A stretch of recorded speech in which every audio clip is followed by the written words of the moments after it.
Coffee Brief. Hey, Robert, how you doing? Not too bad. Not too bad. Today I'm blessing everybody with my little lights above, so you can tell I'm not like an AI clone. At least today, I'm like, well, look at this, it works. Yeah, that's Other coming days next I week. might, yeah, maybe next week I'll have the digital clone. Hey, take care of this. This. How about you? How are things in California? Well, busy. You obviously know and are aware of the things that we have kind of in the background that have been occupying our Yeah. time. But on a different note, not related to our business, is some of the field hockey stuff. My daughter's team was able to qualify for nationals, and she plays on two of them. So they had the regional club championships, which is basically all the Western states Oh, sweet. in Stanford. So we were there last weekend, and she played on both the U16 and the U19 team. And both of those teams were undefeated in both of their divisions and took two championships, and now they're off to Virginia. And so, kind of the crazy thing is when we go to Virginia, the U16 teams play the weekend before, then the U19 teams play the next weekend. So we're going to have to go to Virginia for probably, we have to be there like 3 days earlier. So yeah, it's going to be an 8-day trip to Virginia. Wow. Yeah, that's well, I haven't been tracking all the totality of the expenses related to my kids, sports endeavors, you know, fuel costs, travel costs, hotel costs, food costs, a shirt for every tournament cost, to compare that to that as an investment to see, oh, are we getting a scholarship and does this equal or exceed or is less than that? It's like, You know, it, it is interesting. yeah, I think if you get the scholarship, it's worth it. But aside Yeah. from the financial pieces, if your son or daughter likes what they do and Yeah. you're play at an elite level, or even if they don't play an elite level, it's great to learn that team building depending on the sports that they're doing. But being part of that is something. I played volleyball, golf, and then I did surfing and windsurfing. Those weren't high school Mhm. sports, but the windsurfing I did professionally, so I had sponsors and Nice. competed all over the place. So that was a really rewarding experience. So yeah, so I'm happy that that my daughters are kind of going down that path, and yeah, she's building some really good team friends and learning a lot because you're so she's interacting with I think there's 15 players on each of the teams, so 30 different personalities that she's learning to get along with. Yeah, it's really cool. I've noticed that with my kids. It's like that working with a team, being accountable, to be a part of that team. That's really come through quite a bit Yep, with them. And then even like the different personalities with the coaches. yep. Some are ex drill sergeants that are like kind of over the top. Other ones are kind of, they're doing their best. And then some are just straight up flaky, and then just dealing with, all those different personalities. It's good stuff. And Kurt, again, for nationals, is this going to be televised? We got to send the link. If there's a live link somewhere. Yeah, yeah, certainly. They, I believe, starting from the semifinals up, they start to televise. So, Cool. so if they make it to the semifinals or better, then yeah, I will be sharing that link because it'll be exciting. Cool. Um, but yeah, it's really fun. And then yeah, so kind of speaking of teams and teamwork, that's a good bridge over into something that we're currently working on, something that we demoed last week's call. So hopefully anybody watching kind of saw what we did. Maybe you built your own OS, or maybe you just followed along and we're building it in parallel. But one thing that I kind of wanted to bring up and just kind of discuss with you, Robert, it's funny when you start to build these operating systems that you start to uh, build your agents within it. So on one of my operating systems, I think I have 25 different agents that do different functions within there. Yeah. And what I'm seeing, and it's all based on kind of what I'm giving them and how I talk and basically, the way that I ask for things. But each one of the agents are starting to develop their own little personality. So I don't know if you've noticed that, Robert, but Notice that, are they getting lippy with you or something? no. Um, so it's funny. So I think there's no secret we use Claude for a lot of this stuff. So sometimes when I launch a request and I'm not within my OS, and it's for it's kind of accidental, like, oh, I didn't know I was in the right folder. But Claude now kind of responds to me kind of funny. So like, we have an orchestrator in one of our teams called Larry. So typically when I open up a thing, I'll go, hey, Larry, or, hi, Larry, or whatever. I'll greet him. And one day I opened up just the regular Claude, who has a lot of memory of, things I've done. And I said, hey, Larry. And then Claude responded back, oh, okay, haha. I love it. And I like, wait, is Larry like joking with me? But no, it was Claude going like, yeah, I'm Claude, I'm not Larry. And then he was kind of love it. Yeah, it's kind of funny.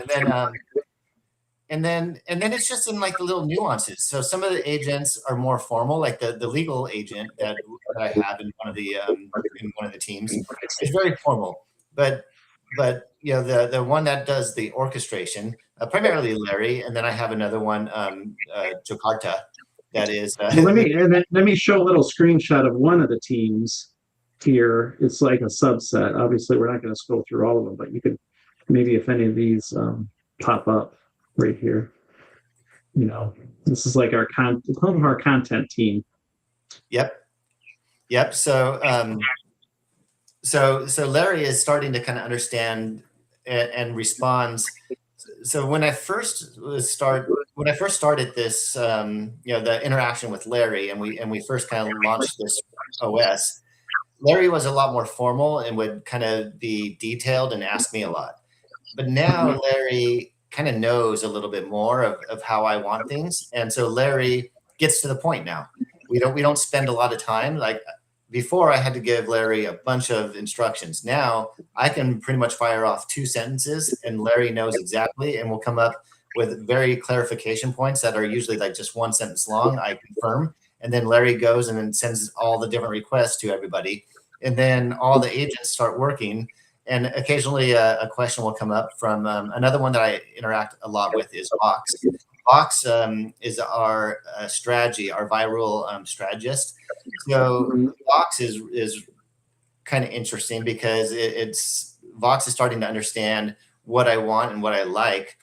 So Right. Vox always generates at least 3 different campaign ideas. So when we're trying to do any kind of social media outreach or planning for things like this or whatever, and even over time, those have started to get a little bit more exact and a little bit more on point, almost to the point where Vox on all 3 different variations, I find myself going, I want all 3. And then we just need to change it up a little bit so it's not a repetitive thing. So it's just kind of funny, the evolution that I wasn't really expecting. And it's really showing that these agents can start to mirror your voice and start to interact with you in a way that feels comfortable. And that's really exciting. Yeah. Yeah, I think it's it's good stuff. I think that one of the other things that's on our little roadmap as far as our content, but like more focused on strategy, customer strategy, etc., is in the content. Well, just the system in general is. Last week I spent some time to essentially download all of our recorded transcripts. So there's like 290, recordings of us on calls, client calls, this kind of stuff. And I want to actually see if I can load it into the team to build, that knowledge base of every little nuance of us. That way we can say, oh, what are the top 5 things that we forgot about? What are some hot items that, gosh, and then basically I'm going to try to build that virtual PMO team, that basically will essentially track all of our movements and follow up with all of our items and then never forget that we talked about XYZ. and remind us and just be kind of like, and I think that's what I want to try to do with all the transcript data, because it's like hundreds of calls of us discussing, all this stuff. So that'll be good. And I think that's where the team comes into play, because they can play off of each other. This is just a content team, but again, like you said before, we can build a strategy. I think there's a section we have one PM. I think it's over here, Bob, over here. So Bob can, basically have his own team that can help orchestrate our activities and stuff. Yep.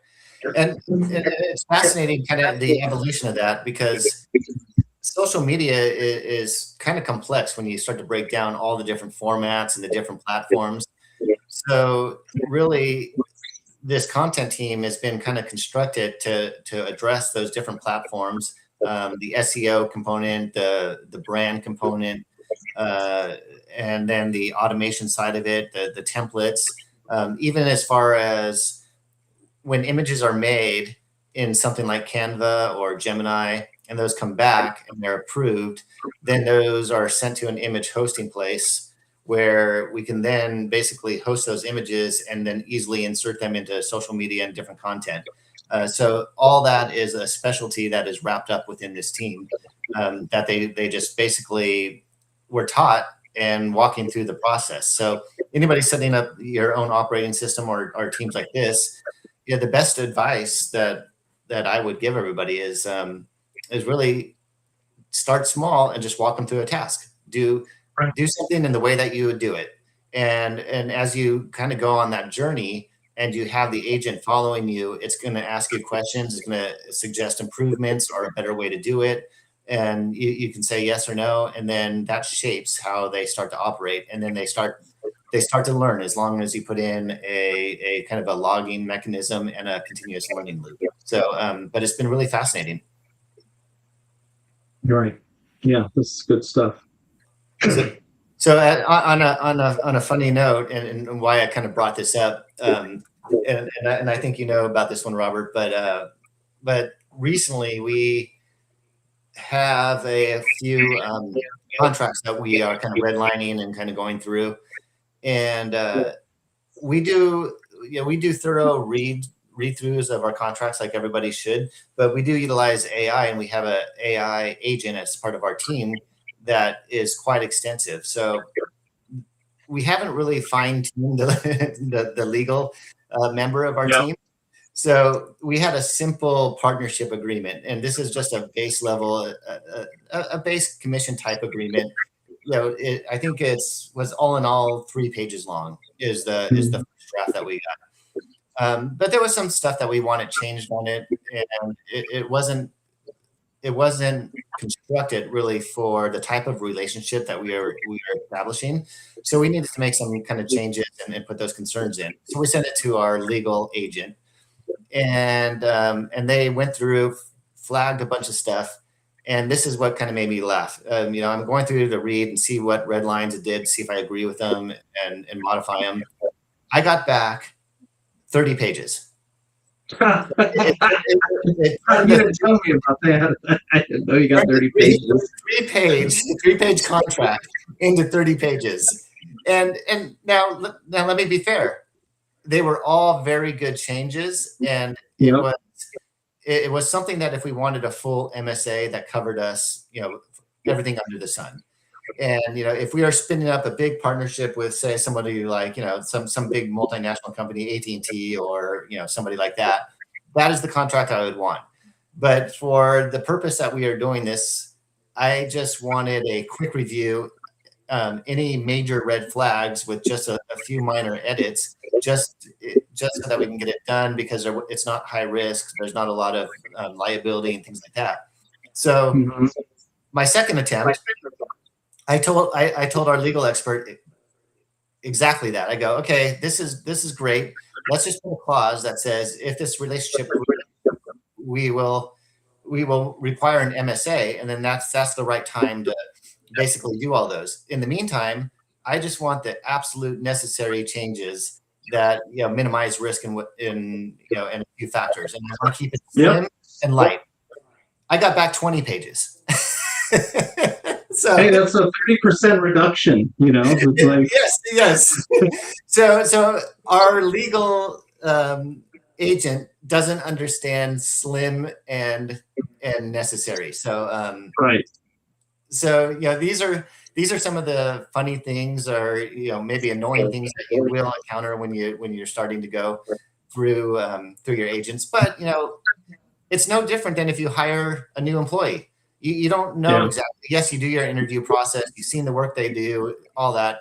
And then, that day comes in where they're sitting at the desk and you give them that first request. You're expecting, hey, draft me up this marketing campaign, and 2 weeks goes by and they've drafted you not only a go-to-market plan and a giant thing. And you're like, no, I just wanted a simple marketing plan. And then, so what would you do? You're like, great, this is great work. But when I say I want a simple marketing plan, I literally want one page that says, do X, Y, and Z, and here's the first 3 steps. And then they learn, Right. they go, okay, got it. So same thing with agents. Yeah, no, I was, yeah, it's the same thing. I was working on one of the campaigns for this other targeted campaign for an account we're going after. And then, yeah, it's like, has the, making too overly formal. I have to, get it down. Okay, make it a little more friendly. This one's going to be kind of like a LinkedIn campaign. So you can't just send a message or send a connection request with 2 paragraphs of all this stuff. It's like, Right. no, I just need one sentence at the max 5 words, and then the next sentence is, first is the hook. The other one is, hey, you want to connect, let's do this. And then that's it. Basically move on, because that's all the attention you're going to get anyway. Right. I get like at least 10 or 15 connection requests a week with people that are like, want to sell services, and the ones that have like 5 paragraphs, it's like, I can't read all that. I'm just moving on. I got to keep going. So yeah, that's interesting. It's the same deal, but Yep. all of us collectively, as we do that, we're collectively helping the team learn how to function. Yeah. And it's really amazing when they start functioning as a team and they start understanding what it is that we want. And I think our content team is really good at that right now. The content team, it just does spot on Instagram posts, LinkedIn posts, even blog articles that take a little bit of editing from us, but for the most part, it's captured what it is that we want to say, and it's just it's really amazing. So when you get these things kind of tuned to where they understand your voice, your workflow, it really opens up a lot of possibilities to kind of do that strategic work that often gets kind of put down on the back burner because we all have to get through the necessary work. That you have to write a post, you have to put it into LinkedIn. Those are all kind of things that are that take time, but that don't allow you to kind of think about strategy and the overall approach that you're trying to take. So I think it's been a great experience, and our team is kind of growing. It's growing by an agent or two every couple of weeks. I'm trying to keep us from getting too many members, because it really, the rules is that if there's a very specific task that doesn't fit, then there'll be a new agent. Otherwise responsibilities will be farmed off to different agents that can kind of tangentially do that. So Right. Yeah, it's essentially managing team that's learning, etc. Yep, absolutely. Another funny thing to kind of look for when you're building these teams, and I know you'll kind of agree with this one, Robert, is that if you're somebody that likes to kind of ideate and grow and take things bigger and bigger and make something huge, these agent teams will support you 100% of the way. So that's a cautionary tale that you could take a simple product idea.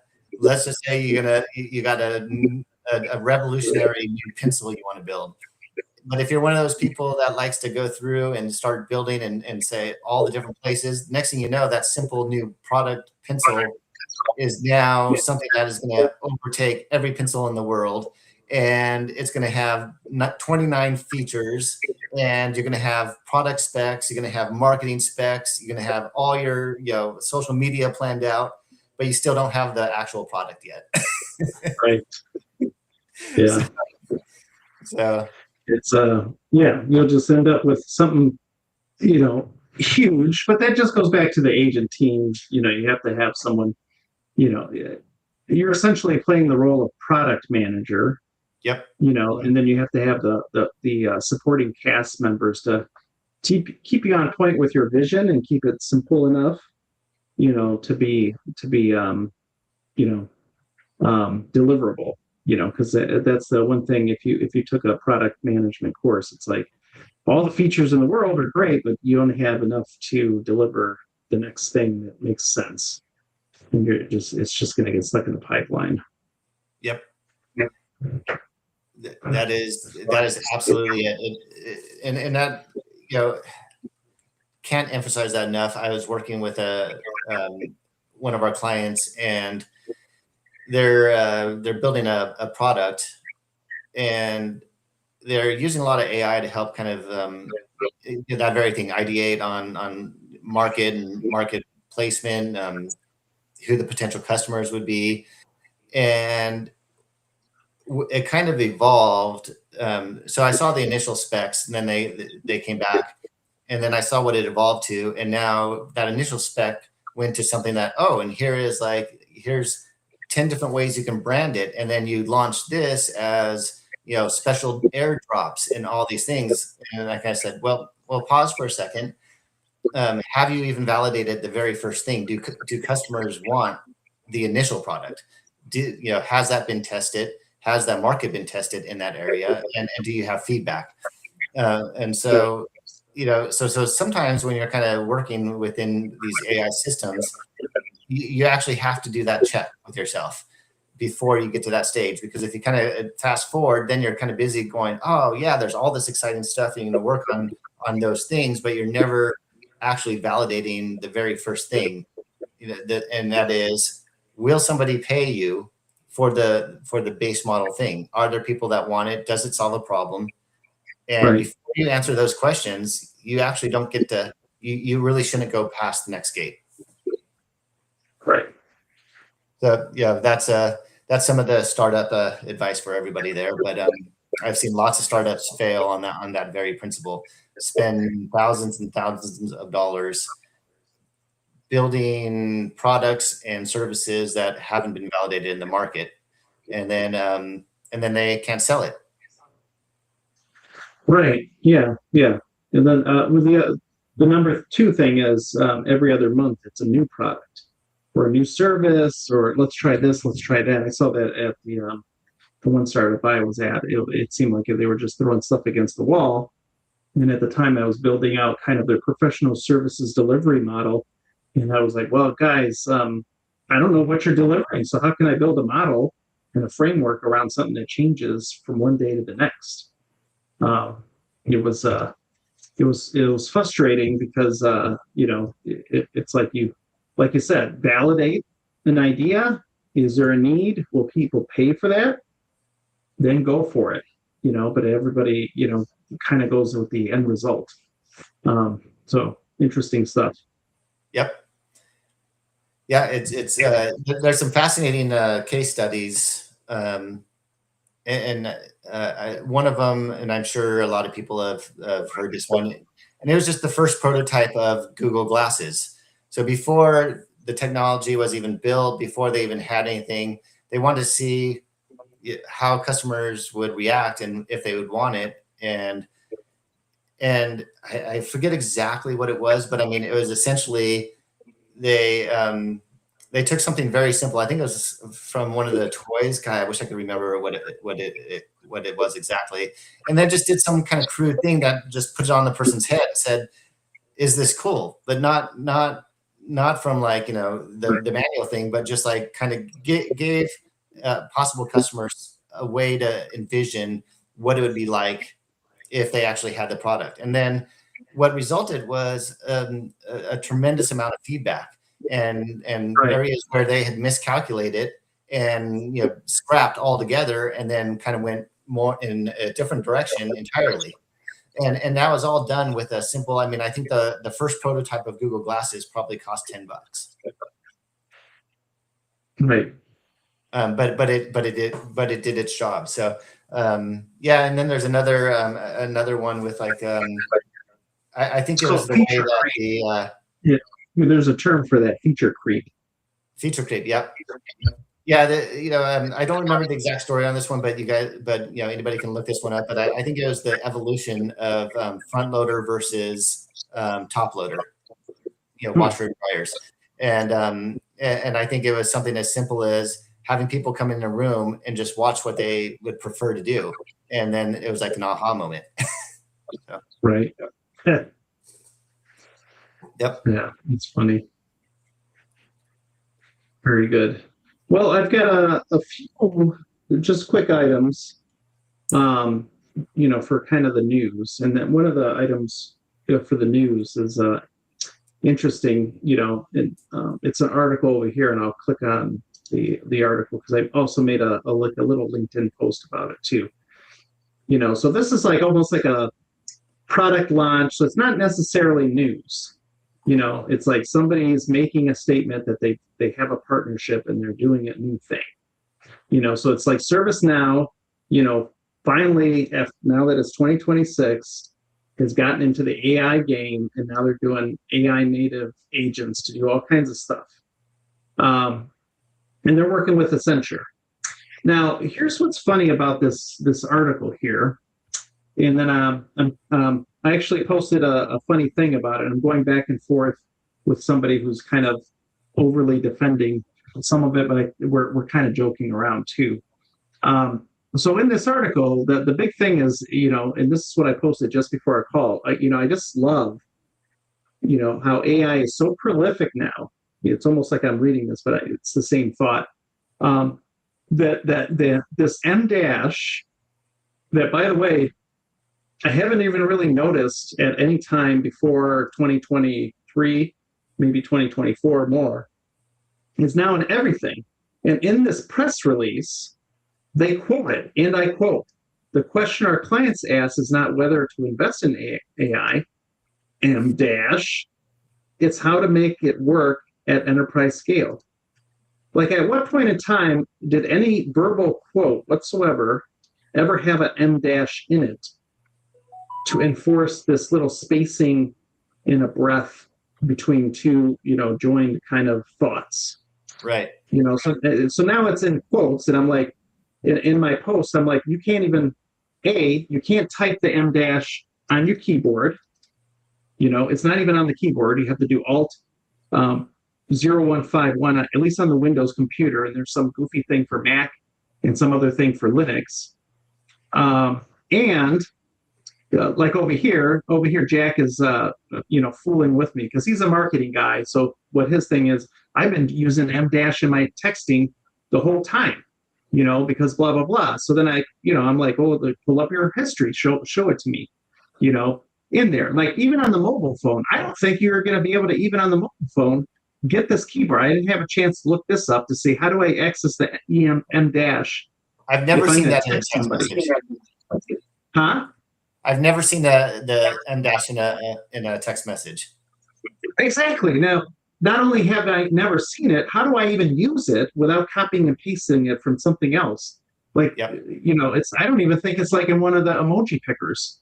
So anyway, he's in marketing. So I think, like when you're doing novels and you're doing professional articles, I think they've used them.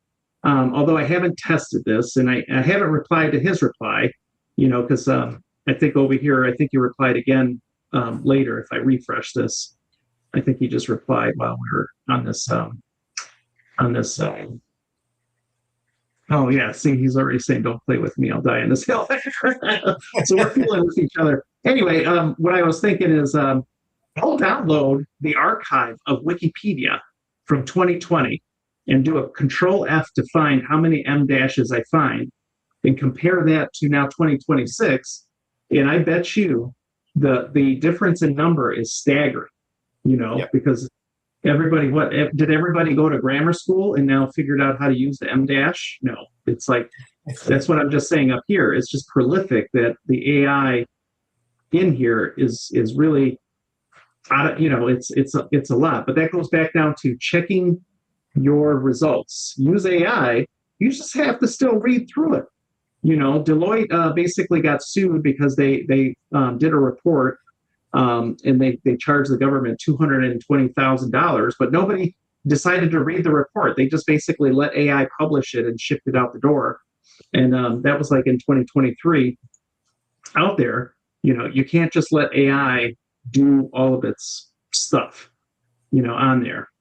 So anyway, that's a little news article that I saw. Then I noticed it when I read it. Whoops, over here that that they're quoting the capabilities and then just using the M dash, and I was like, yeah, and so that that's not a quote. That's not a real quote. That is, and that is, yeah. How can you quote something that's not even real? It's like give me a break. And the format is the untrained typical format. If you put it in ChatGPT and you say, "Hey, I want to post something," it's going to put it in that exact format. It builds that up. We've told our team you're going at all. Yeah, it's like never ever use this. Anyway, that was some interesting news. I'm not saying what they're doing is bad, by doing the agentic AI capabilities for ServiceNow. That's good. Automate as much as you can. I've already died trying to use ServiceNow. I certainly hope they fix everything else around it. That was the worst. Anyway, yeah. I got stories on that one. Like, you look at it, you're like, are we still in the 90s over here? Anyway, I'm just gonna switch my camera to get a little closer view of me. Oh, wow. Anyway, the other news article I had, and this one was confusing when I found it, because I thought the government was like, Anthropic, you can't do business with us because you told us that we, by under no circumstances, can use your products related to war efforts. If you remember that, yep. That was like a month ago or two, and then they got basically blacklisted and all this other stuff. But now I saw an article that the White House has pushed back on Anthropic's Mythos, which is their next generation model that they haven't released because it's just so good that they're only releasing it to like security firms or software developing firms that offer a service, like Mozilla, found 268 different vulnerabilities in 1 week of using it and stuff. So what was interesting is that the U.S. government is trying to basically tell them to pump the brakes. So they must have mended ties, and then Anthropic's services were being used again on there. So I guess reports have surfaced that this week that the White House is opposing Anthropic's plan to expand the model, and that concern revolves around the ability to discover at an unprecedented level, just like my example with the Mozilla, to discover zero-day cybersecurity vulnerabilities. So the administration wants a consistent, regulated release policy now for frontier models, while independent researchers just say, if you hold back on that, it'll essentially empower malicious actors to start using older, models to kind of do the same thing. So anyway, that was interesting. I'm still waiting, for them to have the ability to release that model. Yep. The other stuff is related to the labor market that I saw. So the market reality check is the narrative of this looming white-collar AI recession faced essentially a reality check this week following the release of April jobs data. So despite high-profile tech sector layoffs like Oracle, I had a buddy of mine that was released from Oracle. They have like 30,000. Meta, the private sector added 109,000 jobs in April. So, this economy is still kind of bumping up on top of all the other stuff that's going on it. So, it's basically a note that companies are indeed cutting middle management to fund basically their AI infrastructure, which we kind of thought about, even like with the Oracle example. I think they outright just said that we need to lay off these people to pay for all this stuff. But there's a massive hiring simultaneously occurring because in manufacturing, energy, and health, they have to support this new ecosystem for it. Right. And I think I got maybe one more that I can think of is the noise about a financial compliance and stuff. So then there's essentially regulatory pressures are surging across the financial sector that are rolling out AI specifically built for compliance teams. So there's like and compliance is huge. One of our platforms we're targeting for the compliance area. So then there's a global data intelligence firm called Smarsh. Okay. And not Smash, Smarsh, which they have AI capabilities to design to cut false positives in that compliance space by up to quote unquote 60%. I don't know how they came up with that and stuff. So that's coming out, and so you can start to see kind of like AI, expanding out to these other sectors that normally were kind of cold shouldering it, because of hallucinations and stuff. Right. But I think a lot of that stuff is being mitigated. Anyway, those are kind of like some updates from my end. Let me zoom back out a little. There we go. That's the zoom was kind of that was nice. Now I'm gonna get a fake mustache so I can get my anchor, person, bit going when I go over the news things. Well, we should get an overlay news now. Exactly. We get the overlay, and then we can get the blue screen, so it kind of put some visuals behind. Right. Yeah, and we'll just kind of turn it into the news channel. Yeah. So anyway, that's what I had, and I think we've got to think about our next kind of demo in view. What I'd like to do is, for those of you watching, is really kind of pull some examples from others. How are they using it? What are they using it for? What can they share? If they can share something to kind of do like a little show and tell, that would be good. Yeah, I think that'd be very valuable, and I think it'd be enjoyable for people to see how some of these smaller deployments and smaller use cases are being used from different perspectives. So I think what we can do is kind of work on trying to get some guests. I know we have about 3 or 4 people in the background, and we're just trying to coordinate some of the scheduling to get them on. And so we want to keep a mix of bringing you some valuable content with interviews, use cases like you were mentioning, Robert, and then getting your hands dirty, actually building something, which we did last week. So I think that's a great plan. Right. Okay. Well, I think we'll take a look at maybe trying to find somebody, and if we can schedule it for next weekend. If not, we can just kind of proceed with our normal agenda and come up with something exciting. Yeah, we'll be looking for that. I may or may not have a conflict. I have a friend of ours are flying in from France on Friday, so if next week we don't make it, we'll look for an alternative date, and in fact, we'll probably try to match it on. If it's one of these speakers, we'll try to be accommodating to their schedule. Perfect. And perfect. Yeah, and then I would say probably over the next 5 weeks, we'll try to get one of those we have two CEOs that said that they want to come on, and then we have an influencer in kind of the purchasing space that is said they want to come on.